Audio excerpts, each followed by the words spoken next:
Assalamualaikum everyone. Today I'll show you how to easily transfer files between a Mac and a Windows PC. If you are new here, don't forget to subscribe to Mr. TECHFOX for more quick tech tutorials. There are a few ways to transfer files between Mac and Windows. Let's cover two easy methods. Using cloud storage, and the second is file sharing over network.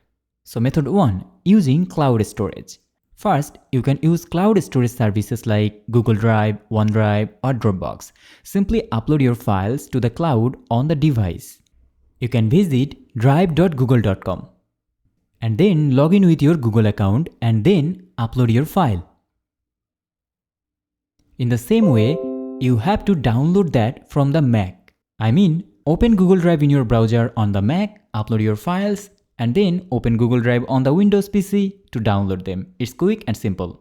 Now come to the point 2, file sharing over network. For file sharing over your network, first make sure both devices are connected to the same Wi-Fi network. On your Mac, click the Apple menu and then go to System Settings. Then click on Sharing. Check the box next to File Sharing. Click the Options button and enable Share Files and Folders using SMB.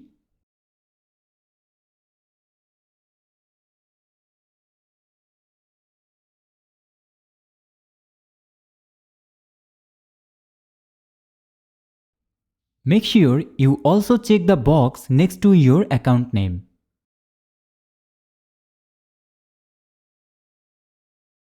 Here you have to provide your Mac password.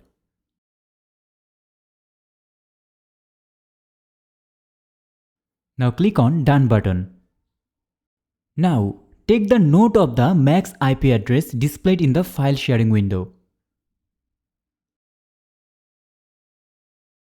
You will use this to connect from your Windows PC. On your Windows PC, open File Explorer. And here you have to type the IP address like this way.